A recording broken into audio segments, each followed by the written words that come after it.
Bom dia a todos. Bom dia. Que Jesus, o Mestre Amantíssimo, ampare a todos nós e nos dê a sua paz. Quando, na ocasião de um dia radioso, como foi o Sermão do Monte, um dia tão especial que os amigos espirituais classificam como sendo o dia mais feliz da Terra, um dia em que a Terra inundou-se de uma vibração como nunca antes, dentre as inúmeras frases de Jesus que ficaram encravadas na psicosfera terrestre, até hoje, uma das frases belíssimas é a seguinte: vós sois o sal da terra, vós sois a luz do mundo. Falando para nós, para todos nós, independente do grau de evolução, independente do local onde está situado, do tipo que a pessoa escolheu para a sua vida, porque nós sabemos, através da doutrina espírita, que todos nós estamos em um processo evolutivo, gradativo. E através de leis universais, como sendo a lei de causa e efeito, a lei da reencarnação, nós iremos aprimorar o nosso espírito, e muitas vezes o equivocado de hoje pode se tornar um verdadeiro trabalhador do futuro. Todos nós estamos em uma construção interior, estamos dentro a conquistas de novas realizações em nosso espírito. Nosso espírito está no estado ainda de imaturidade espiritual. O ser humano ainda precisa descobrir dentro de si a personalidade espiritual, precisa encontrar o verdadeiro sentido da humanização. Os instintos animais ainda falam muito alto dentro de nós, e os equívocos que nós reincidimos várias vezes ao longo das reencarnações, vez ou outra vem à tona, principalmente em momentos críticos da existência. Então todos nós estamos em um planeta de provas e expiações para renovar o nosso espírito. A Terra é uma verdadeira obra de arte, promovida pela mente criadora de Jesus, com a autorização do Pai Criador. Então todos nós estamos nesta casa abençoada, vamos dizer assim, matriculados e internados para a nossa própria recuperação. Quando Jesus disse que nós somos o sal da terra, é porque o sal, em uma metáfora muito bonita, modifica o meio em que ele se encontra. E todos nós podemos modificar o meio em que nós nos encontramos com as nossas atitudes, sejam elas atitudes equivocadas, sejam elas atitudes boas. Mas se o sal se tornar insípido, no caso das atitudes boas, ela não terá validade, será espizinhado, como disse Jesus. E nós somos a luz do mundo porque o Mestre quis demonstrar realmente o potencial enorme que cada um de nós tem no interior. Todos nós temos um potencial muito grande, que ainda não foi descoberto por nós ainda não sintonizamos com a inteligência superior, nós ainda não sintonizamos com as verdadeiras obrigações do Espírito, por conta realmente da imaturidade que temos. Os amigos espirituais, tanto no Evangelho quanto no Livro dos Espíritos, falam-nos, por exemplo, a respeito do egoísmo. O egoísmo realmente é a chaga da humanidade. Todos esses desmandos que nós estamos vendo na humanidade é por conta do egoísmo humano. O egoísmo é uma característica de um espírito inseguro. Porque quando nós não temos a segurança espiritual, queremos nos sobressair em relação aos outros, queremos acumular, porque não temos ainda o interior preenchido de realizações do Espírito. À medida que nós realizarmos em nosso viver, mas não o viver somente em uma encarnação, o viver interior, a casa mental, como diz André Luiz. Enquanto nós não preenchermos esse interior, nós estaremos resvalando em nossos erros, a cada vez reincidindo bastante, porque dizem os amigos espirituais que o grande problema do encarnado é a reincidência. Nós reincidimos bastante em nossas falhas, porque nós não, a maioria de nós não tem uma noção da continuidade da existência e da lei de vida futura, a vida futura do Espírito, e a lei de causa e efeito também. Então, as atitudes do ser humano se tornam atitudes ainda imprevidentes, são atitudes ainda que não pensam, por exemplo, no entorno, não pensam na continuidade da existência.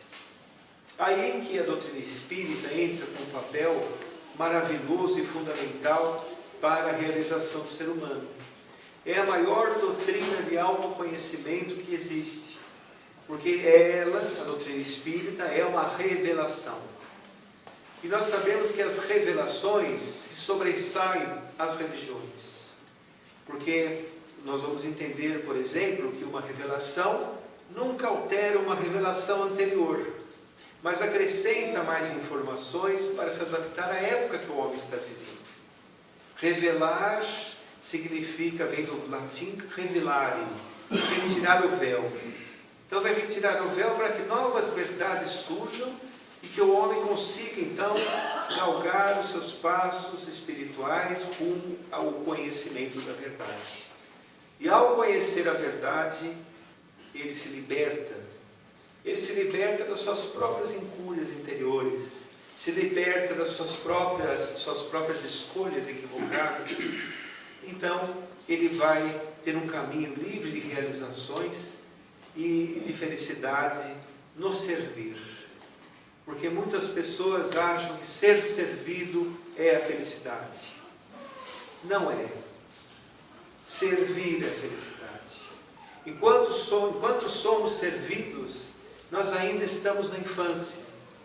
Semelhante às crianças que necessitam realmente que os pais acudam às suas necessidades. À medida que o homem evolui, ele já é dono das suas próprias decisões e daquilo que ele necessita, dos seus anseios, ele consegue realizar de uma certa forma.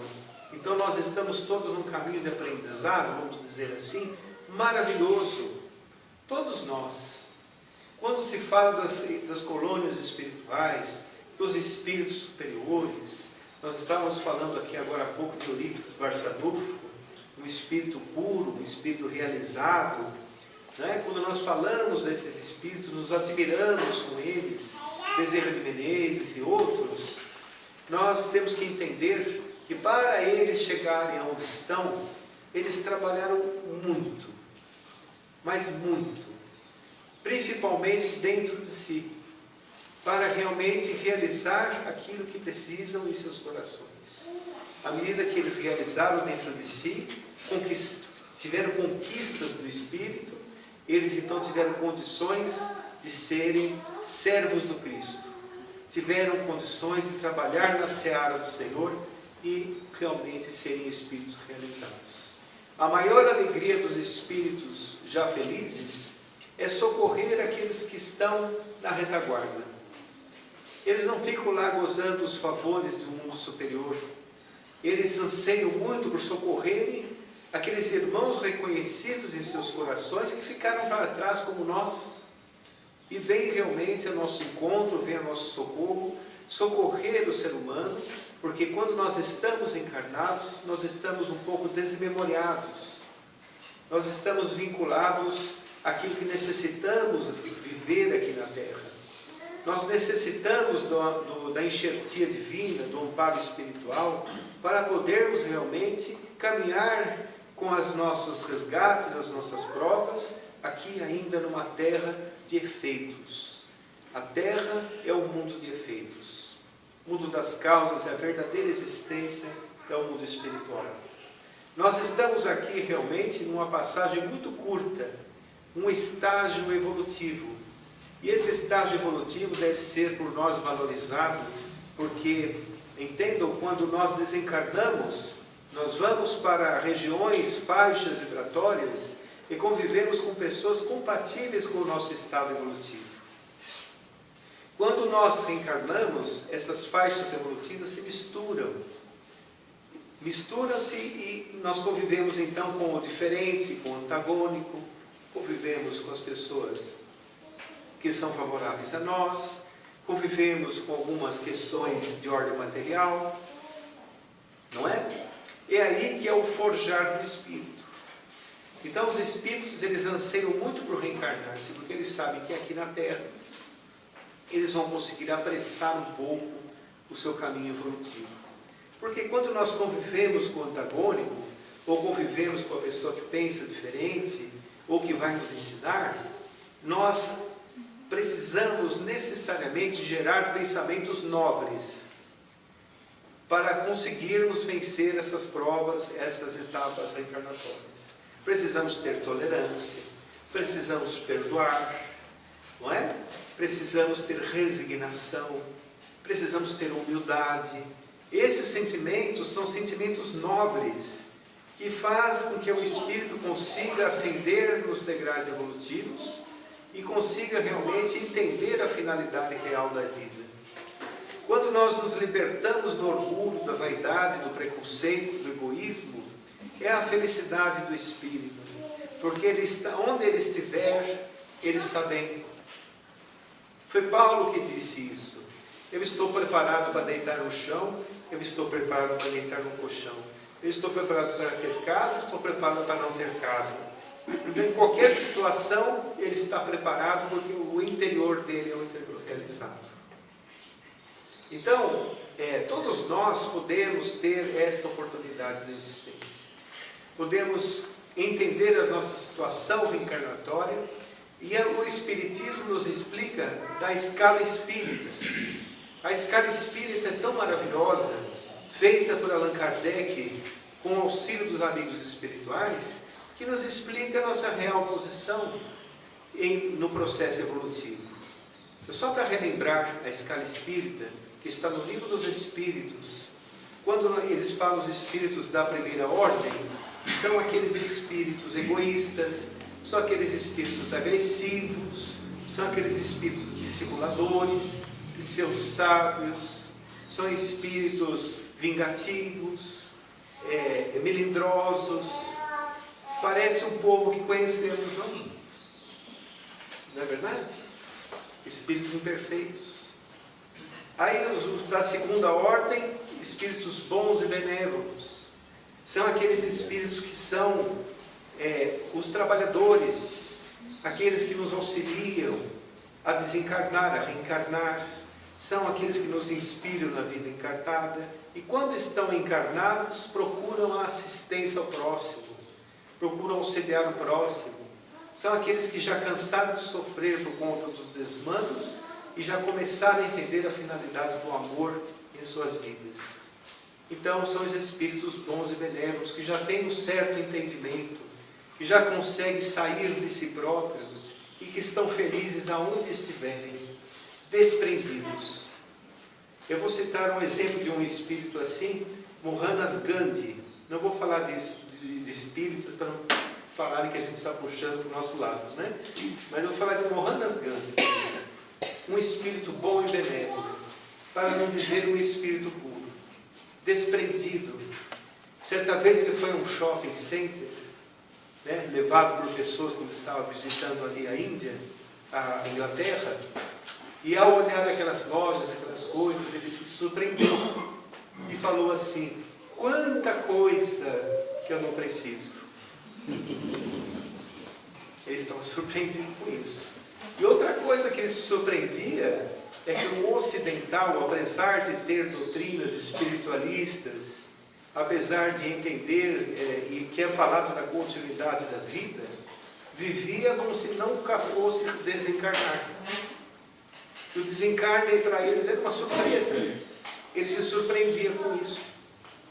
Mas, poxa, ele leu o Sermão do Monte e ficou apaixonado pelo Sermão do Monte. Ele falou, esse livro bastaria para conduzir a humanidade, ele dizia. Essa passagem bastaria para conduzir a humanidade, porque ali estava o resumo de toda a tarefa de Jesus aqui entre nós. Um dia maravilhoso. Então Gandhi, veja, um espírito do Oriente, certo? Ele conseguia ter uma visão pelo simples fato de ser um espírito bom e desprendido. Coisa que todos nós podemos ser. Todos nós. Agora, nós estamos em uma lógica de vida um pouco diferente, para não dizer muito diferente, da proposta de Jesus. Jesus quis nos dizer sobre a religião do amor, que é a religião universal. Todas as revelações falam-nos a respeito da religião do amor. Porque a religião do amor é uma religião, como dissemos, universal, uma religião cósmica, uma universalidade da mensagem. A doutrina espírita é uma mensagem universalista também. Né? E fala o aspecto religioso da doutrina espírita, é a religião do amor, tal qual Jesus, que não criou nenhuma religião, não criou seguidores. Quando a pessoa despertava para a sua mensagem, ele o seguia. Ele mesmo disse assim: quem tiver olhos de ver, que veja, ouvidos de ouvir, que ouça. Porque se o indivíduo não tem, ele não consegue. Então, na doutrina espírita, nós olhamos a mensagem de Jesus, olhamos a figura do Mestre de uma forma sem aquele religiosismo extremo, sem aquele ser que serve somente para atender os nossos pedidos. Nós olhamos Jesus como um ser cósmico dentro da escala evolutiva, um espírito que veio nos auxiliar a progredir a humanidade, toda a humanidade. Aí podem dizer assim, mas se o muçulmano e o budista e ali os ateus, inúmeros ateus que existem no mundo, como acontece com eles? Ora, através das leis universais, como nós dissemos, lei de causa e efeito, lei da reencarnação, aos poucos eles vão compreendendo esta universalidade da mensagem do Cristo. Vão sentir paz ao conhecê-la. Porque quando o Evangelho de Jesus penetra em nossa vida, nossa existência muda completamente. Completamente. E aí nós fazemos o que Paulo disse: matar o homem velho para o nascimento do homem novo. Esta que é a finalidade da mensagem do Cristo. É uma mensagem universal. Então, por exemplo, nós estamos, como nós falamos, dentro desse processo de reencarnação, as pessoas vão mudando, elas vão se aprimorando, porque todos nós estamos mergulhados na mente de Jesus. Natanael, o orientador espiritual das nossas tarefas, mês passado nos disse isso. Todos nós, a mente de Jesus está em todas as nossas mentes. Quando nós sintonizamos com Ele, nós entramos neste campo aurífico de sua mente e sentimos a paz que Ele nos proporciona. Vejam a evolução desse Espírito. Além de Ele ter, todos nós termos a presença dEle em nós, além disso, Ele tem responsabilidades em outros planos, em outros planetas. É um Espírito enviado por Deus, realmente como ministro de Deus, como Espírito crístico que é, para nos auxiliar. Mas a lógica dos homens é diferente. Por isso nós sofremos. Por isso nós sofremos. Quem não tem Jesus no coração e nas atitudes, sofre. Até ter. Porque existe duas maneiras de aprender. Ou entendendo e ouvindo, ou realmente passando pelas agruras do sofrimento. Todos nós passamos pelo nível evolutivo que nós estamos. Então, por exemplo, nós amamos aqueles que nos favorecem. Não é? Nós amamos e cuidamos e fazemos prece para aqueles que nos amam. Não fazemos preces, por exemplo, para os criminosos. Não fazemos prece para aqueles que nos magoam ou que nos agridem. Não fazemos prece para aqueles que nos perseguem. E foi o que Cristo disse para nós. Para nós fazermos. Aí a pessoa pode tentar pensar assim: às vezes eu faço, às vezes eu perdoo. Vamos dizer assim, está começando o caminho, mas falta ainda bastante. Costuma-se dizer, como nós citamos, que nos momentos críticos da existência é que você vai conhecer se você realmente entendeu a mensagem, ou entendeu a mensagem espírita, que é a mesma coisa que Jesus trouxe para nós, adaptado à época que o homem está vivendo, com aspectos científicos, da ciência que estuda a origem, a natureza, o destino dos espíritos, e as relações entre o mundo corporal e o mundo espiritual, e uma filosofia de comportamento que mostra ao ser que, se ele modificar o seu comportamento, ele terá uma vida feliz. E o aspecto religioso que falamos é a doutrina do amor, é a religião cósmica do amor. Se o indivíduo começa a entender isso, ele entra num outro aspecto da existência humana, um outro aspecto completamente diferente. Suas atitudes mudarão. Até os programas de televisão ele vai selecionar. Ele não vai admitir mais conversas frívolas, conversas chulas. Ele não vai se sentir bem com essas conversas. Ele não conseguirá ver coisas violentas. Ele será uma nova pessoa. Aí, as outras pessoas em torno, aqueles que tiverem realmente uma compreensão, uma identificação, poderão seguir o exemplo. Porque a pessoa que ama, que se transforma, ele consegue modificar as pessoas que estão em torno dele. Algumas pessoas. Então, outras vão criticar. Na doutrina espírita acontece muito isso. Quando a pessoa começa a ler o Evangelho, começa a ter uma atitude diferente, perdoa, é mais pacífica, começa a mudar a sua conduta de vida, aquelas pessoas mais despreparadas olham para você e falam assim: está virando fanático, não é? Aí eles começam a te provocar para ver se você acorda o homem velho, não é verdade? Acorda o homem velho, aí você fica firme. Aí eles falam: ele não tem jeito mesmo, já está perdido, eles falam, não é? Então isso acontece. No Evangelho diz uma frase interessante, fala dos bons espíritos, mas isso pode ser aplicado para todos nós. Quando se fala de reforma íntima, diz lá no Evangelho, causa-lhe sono. Quando se fala de transformação, então, é quase um desmaio, não é? Então a pessoa precisa entender o seguinte: nós estamos aqui na vida procurando muitas vezes a felicidade, a vida encarnada, mas a verdadeira felicidade não é da vida encarnada. O mundo não nos pode dar a verdadeira felicidade. A felicidade vem do nosso interior modificado e da vida espiritual. Aqui nós estamos reencarnados em um vale de lágrimas. O mundo é um mundo de provas e expiações. Esses dias eu estava vendo um dado da Organização Mundial de Saúde que me deixou realmente alarmado. Diz que mais da metade da população terrena não tem acesso às condições básicas de saúde. Vocês já pensaram? Isso dá mais ou menos uns 4 bilhões de seres. Não tem acesso às condições básicas. É um mundo de provas e expiações ainda. Nós aqui no Ocidente, em alguns países, nós somos privilegiados. Certo? Mas o mundo, mais da metade, hein? Não é brincadeira isso. E na transformação do ser, como nós falamos, às vezes a pessoa segue outra crença, às vezes a pessoa é ateia, não é? Nós tivemos uma informação espiritual que os ateus, eles são pessoas que tiveram grandes decepções religiosas em outra existência, não necessariamente na última, pode ser ao longo de 2, 3 existências, e nessa encarnação ele vem com um bloqueio para coisas voltadas ao espírito.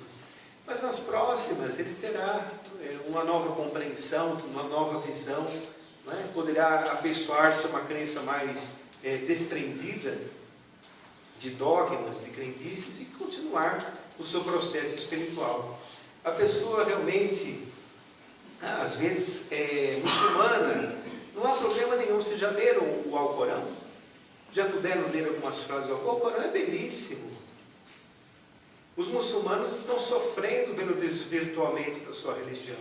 Todos eles, os verdadeiros muçulmanos, estão sofrendo.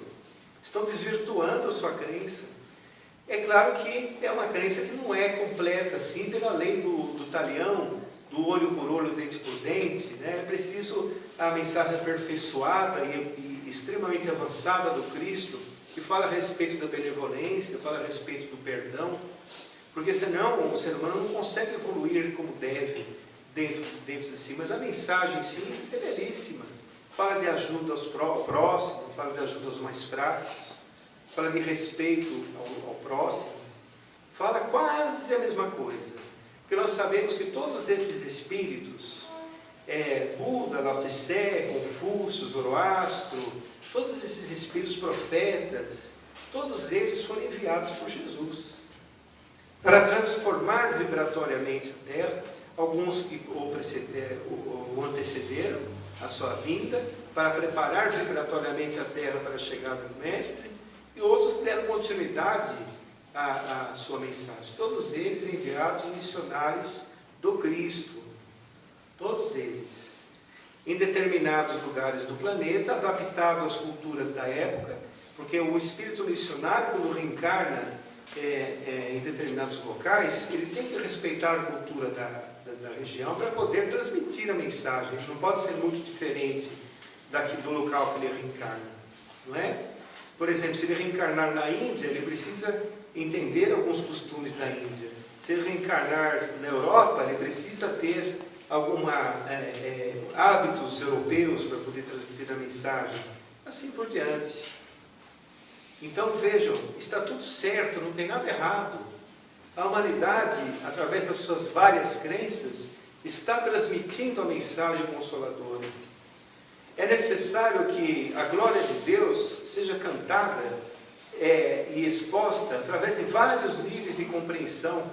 Que o importante é Deus, não é? Ele é a maior fonte de força que nós podemos obter. Então, quando o indivíduo se conscientiza disso, ele não vai, por exemplo, criticar a crença do outro. Ele vai respeitar a maneira do outro ser, porque sabe que todos nós estamos num aprendizado, todos nós seguimos nessa escola abençoada, todos os nossos passos, muitas vezes passos incertos, alguns passos de acerto, não é? Passos de realizações ou passos de derrocada. Todos nós, nessa dinâmica de erro e acerto, estamos aprendendo. Estamos em um nível de aprendizagem. Quando o espírito é um espírito puro, ainda pode falhar. Ainda pode falhar. Do meio da escala para frente já não tanto, mas no início da escala de espíritos puros ainda pode falhar. Eu vou lembrar o livro Renúncia, de Emmanuel, que fala do espírito de Alcione. Ela, espírito puro, ela foi advertida ao reencarnar-se que ela poderia falhar. Ela ia mergulhar em uma missão muito perigosa e muito difícil, para pensar bem. Vocês já leram o livro Renúncia? Quem não leu, leia, porque é um livro maravilhoso, né? De Emmanuel, psicografada pelo Chico Xavier. Então, vejam que coisa, que dirá nós? Que dirá nós? Então, se você errou, se você tropeçou, se você cometeu algum equívoco, não desanime. Pense no processo evolutivo e na misericórdia de Deus para todos nós, que existe a justiça divina, que é uma justiça que nos reabilita, que nos educa, às vezes através da dor, porque a dor regenera o aprendiz. Todos nós devemos passar por processos educativos. Essas dores, essas vicissitudes que nós passamos, são freios educativos para a nossa realização espiritual. Agora, se você falhou, se você cometeu algum erro, não desanime, porque existe muita misericórdia de Deus que vai te dar uma nova oportunidade de ser reabilitado. Os amigos espirituais falaram para Allan Kardec. Existem 3 fases de recuperação do espírito. A primeira fase é o arrependimento. Quando você entende realmente que você errou, quando você se conscientiza e começa a se atrapalhar, começa a falar alto dentro de si, começa a trazer uma certa dor interior, o arrependimento. A outra é o entendimento. Como eu posso reparar aquilo? Eu tenho a oportunidade de reparar. Ele se auto-perdoa e começa então a entender o que aconteceu. E a terceira fase é a reparação. A reparação pode ser através da reencarnação, como pode ser também nessa própria existência. Tem pessoas que ficam sem se falar uma vida inteira, familiares, não é? Isso é um equívoco muito grande, porque a reencarnação é uma oportunidade, como nós falamos, porque o espírito aqui, quando reencarna, mistura as faixas evolutivas, muitas vezes dentro do seio da família, para poder trocar experiências com aqueles espíritos que não reencarnam perto de nós ao acaso. Se estão perto de nós, estão por causa de um motivo muito grande, que é a evolução. Hoje você prejudica alguém, na outra encarnação você prejudica de novo, amanhã ele pode vir com o seu filho, ele pode vir com o seu parente. Aí ele olha para você, você olha para ele, começa aquele antagonismo, mas o seio, a representação familiar, a consanguinidade, né? Pode falar um pouco mais alto, ele a começar uma recuperação entre os dois. Muitas vezes acontece isso. Eu conheço um caso, por exemplo, que o marido é extremamente pertinaz com a esposa, extremamente difícil, quase não se falam. Já foi falado que na próxima encarnação eles vão vir como mãe e filho, para poder se recuperar. Porque a gente sabe que o amor de mãe rompe as barreiras, né, das nossas imperfeições. O amor de mãe é capaz de várias coisas. Então, o que acontece é assim, todos nós não nos enganemos. As nossas atitudes não ficam no passado somente. Elas nos perseguem. Nós temos testemunhas por todos os lados. Por todos os lados. Então as nossas atitudes têm que ser muito pensadas. Principalmente se você tem a oportunidade de ter a doutrina espírita à sua frente, essa joia preciosa dada pela espiritualidade superior, porque nós sabemos que o Espiritismo é uma promessa do Cristo para a humanidade.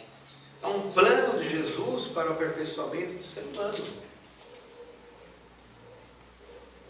Então, se você tem essa oportunidade, pegue essa oportunidade e comece a entender a verdadeira finalidade da existência.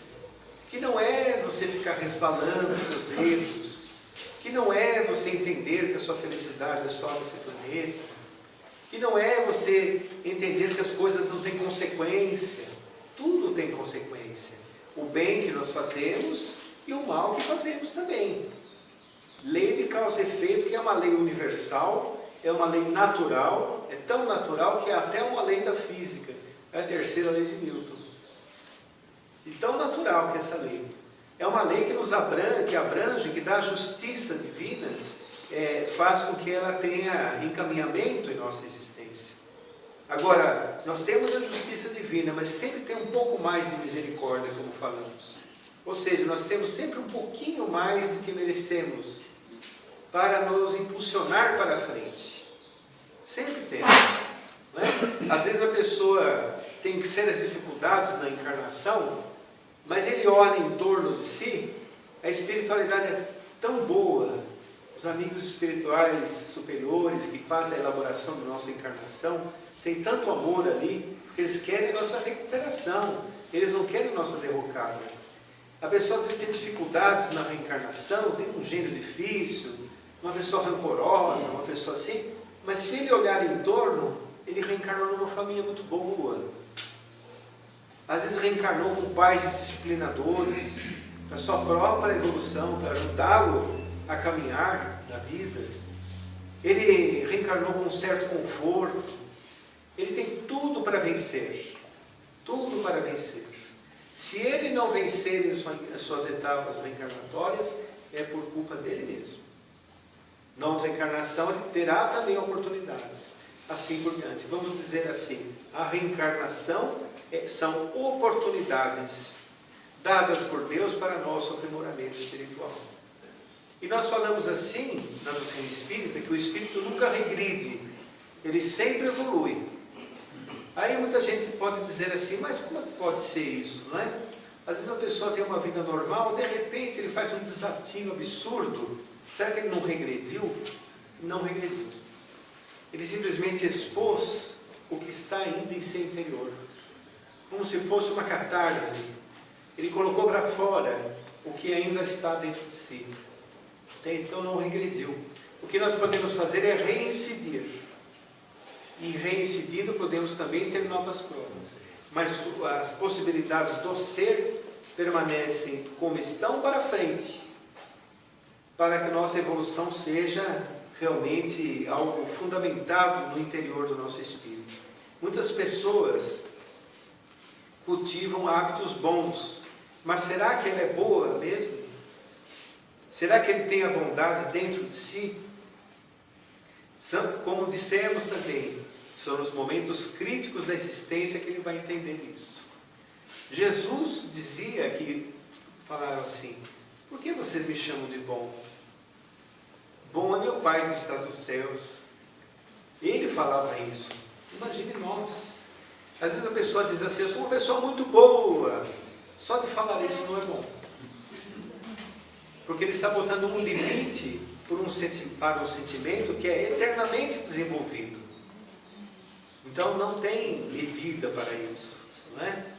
Nós podemos cultivar o amor de nossos corações com lógica, com preparo, com discernimento. Porque ser bom também não é você andar de braços dados com o defeito do outro. Não.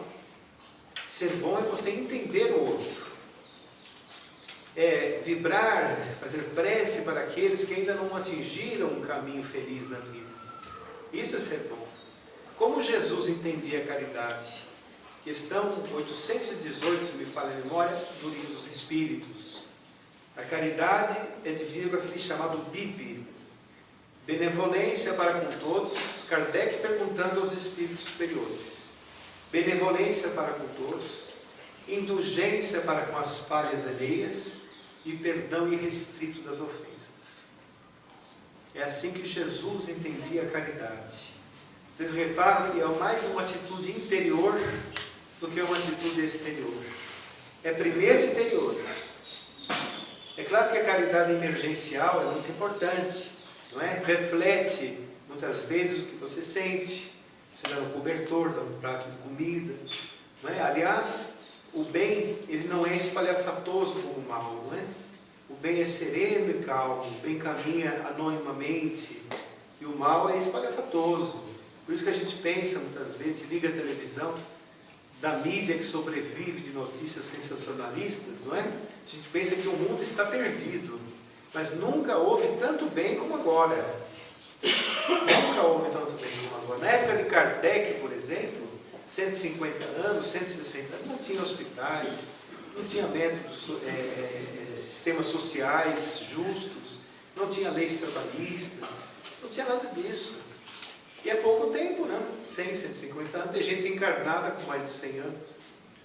Então vejam, agora, nesse momento de transição, existem muitas turbulências, vamos dizer assim, né? Resgates coletivos, guerras, rumores de guerras, ditadores que caem, regimes que mudam, mas nós estamos em uma época de transição, é uma época difícil mesmo, espiritualmente histórica. As pessoas parecem que perderam um pouco as referências, mas isso faz parte de uma transição, de uma transformação. Está lá no Livro dos Espíritos, lei de destruição. Destruição no sentido genérico da palavra, não destruição necessariamente de destruir, né? Depois da destruição vem a transformação.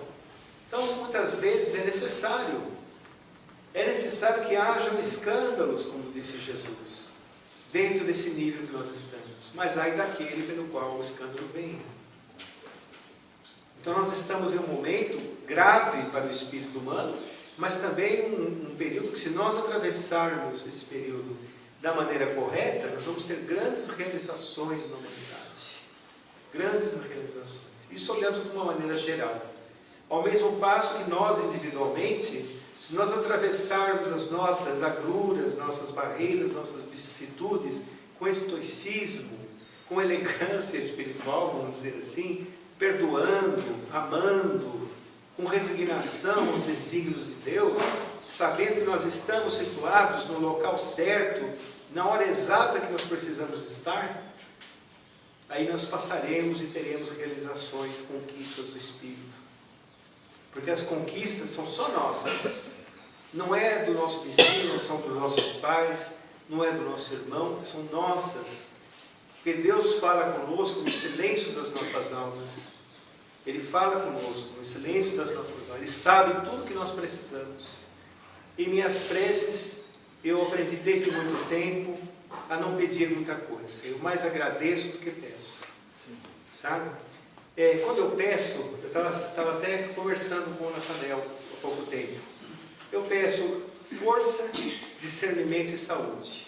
Saúde física para continuar na tarefa, para continuar no trabalho. Discernimento para poder raciocinar as coisas, né? E paz. Aí ele me disse assim: tudo bem, mas essas 3 coisas que você pediu dependem de você também. Para ter paz, depende das realizações do Espírito. Para ter saúde, basta cuidar da saúde. Não é? Para ter discernimento, basta raciocinar sobre a sua vida. Então depende de mim também. Aí eu passei a pedir só força para realizar essas 3 coisas, que é a melhor coisa, né?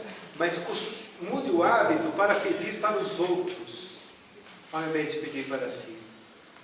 Peça para os outros. Quando você vê uma pessoa na rua, uma pessoa que você não conhece, costume ser um exercício, para dar uma dica. É um exercício, faça, envolva essa pessoa em carinho, em amor, envolva essa pessoa em luz. É muito bom, faz muito bem. Né? Ou pegue uma pessoa bem difícil, ou somos nós difíceis, e também envolva essa pessoa com amor, porque nós não mudamos de uma hora para outra, nós mudamos gradativamente. Se fosse de uma hora para outra exigindo de nós uma mudança, nós não suportaríamos. Nós não suportaríamos. Porque um único hábito do ser humano leva uma encarnação inteira para mudar, muitas vezes. A pessoa fica com um hábito infeliz, às vezes, uma encarnação inteira e não muda. Tem gente que fala então assim: olha, eu já estou mais idoso, eu não mudo mais. Quem quiser que me aguente assim, não é? Joga a responsabilidade para o outro. Mas nós podemos mudar até o minuto derradeiro. Já vi muitas pessoas mudarem no minuto derradeiro. Certa vez, um senhor que estava desencarnando, ele desencarnou na nossa frente. Ele, pouco antes de desencarnar, minutos antes, ele era ateu. Ateu, graças a Deus, né? Quando aperta o calo, eles, né? Fala, pelo amor de Deus, né? E ele começou a ver os parentes desencarnados se aproximando. Ele começou a ver o seu pai desencarnado se aproximando. Aí, pouco antes de desencarnar, ele falou assim: então era verdade. E desencarnou. Aprendeu até o minuto derradeiro. Esperou o filho, que não falava com ele há muito tempo, aparecer, ele conversou, falou que amava, etc. Não é? Então, a questão é muito complexa e ampla. Nós, seres humanos, quando pensamos que estamos ajudando alguém, por exemplo, nesse nível espiritual que nós nos encontramos, na verdade, nós estamos colocando um remédio em nossas chagas morais, ainda. Porque o bem, o amor, não é um hábito natural nosso. Nós primeiro pensamos em nós, depois pensamos em nós, depois pensamos em nós também. Depois pensamos no parente próximo, nós amamos, depois pensamos no outro. Por isso que o homem sofre. Jesus, que tinha todas as condições de fazer o que quisesse aqui na terra, disse assim: o Filho do Homem veio para servir, não para ser servido.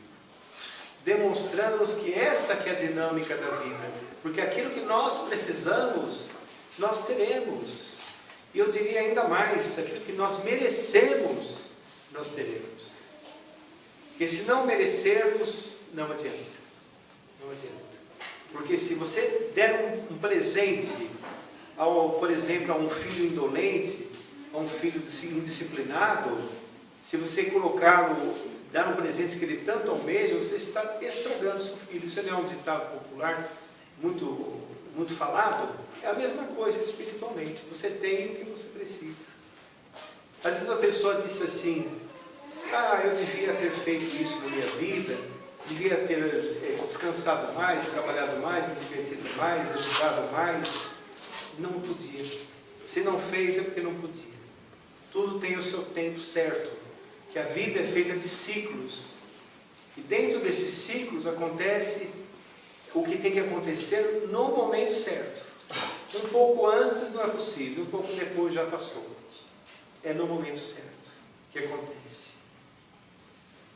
Então eu gostaria de encerrar a palestra fazendo uma prece. É uma prece. Vou tomar uma aguinha. Estamos encarnados aí, precisa de água, né? Obrigado. Fazendo uma prece, é uma prece que fala muito a respeito disso e fala da lei universal da reencarnação também. Uma prece que eu já fiz aqui, que eventualmente os amigos espirituais pedem que faça, psicografada por Divaldo Franco, prece do agradecimento. É uma prece que comove bastante e que fala muito ao nosso coração, né? Até em homenagem ao Divaldo, mais de 90 anos, né? Certo? É uma prece que nos fala da finalidade da existência e fala como ela se prolonga muito além da matéria, né? Então é assim: muito obrigado, Senhor, pelo que me deste, pelo que me dás. Muito obrigado pelo ar, pelo pão, pela paz. Muito obrigado pelo que meus olhos veem no altar da natureza, olhos que fitam os céus, a terra e o mar, que acompanham a ave ligeira que corre fagueira pelo céu de anil, que se detém na terra verde salpicada de flores, em tonalidades mil. Muito obrigado, Senhor, porque eu posso ver, meu amor, diante de minha visão. Pelos cegos eu te formulo uma oração, porque eu sei que depois desta vida, na outra lida, eles também enxergarão. Muito obrigado, Senhor, pelos ouvidos meus, que me foram dados por Deus, ouvidos que ouvem a música do povo que desce do morro na praça a cantar, a melodia dos imortais que se ouve uma vez e que não se esquece nunca mais. Pela felicidade de ouvir, deixa-me pelos surdos pedir. Eu sei que depois desta dor, no teu reino de amor, eles voltarão a sentir. Muito obrigado, Senhor, pela minha voz, mas também pela tua voz, pela voz que ama, que canta, que ilumina, pela voz que ensina, que enalteia uma canção e que teu nome profere com sentida emoção. Diante de minha melodia, eu te quero rogar pelos que sofrem de afasia, os que não falam de noite, os que não cantam de dia. Oro por eles. Eu sei que depois desta prova, na vida nova, eles também cantarão.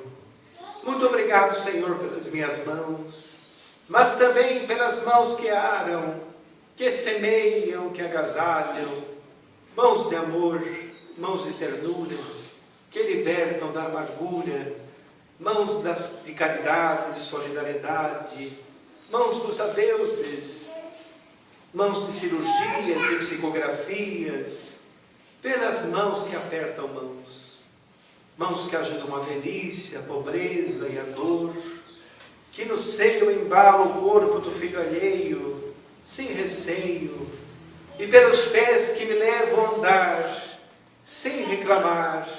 Muito obrigado, Senhor, porque eu posso caminhar. Diante de meu corpo perfeito, eu te quero louvar, porque eu vejo tantos marcados e eu posso bailar. Oro por eles. Eu sei que depois desta expiação, na outra reencarnação, eles também bailarão. Muito obrigado, Senhor, pelo meu lar. É tão maravilhoso ter um lar. Não é importante se esse lar é uma mansão ou um ninho, uma casa do caminho, seja lá o que for, mas é importante que dentro dele exista amor. Amor de mãe ou de pai, de esposo, de marido, de um filho, de um irmão, a presença de um amigo, a companhia de um cão. Mas se a ninguém tiver, nem aí blasfemarei. Pelo contrário, direi: muito obrigado, Senhor, porque eu nasci. Muito obrigado porque eu creio em Ti. Pelo Teu amor, obrigado, Senhor, pela vida querida. Muito obrigado, Senhor. Muito obrigado. Que assim seja.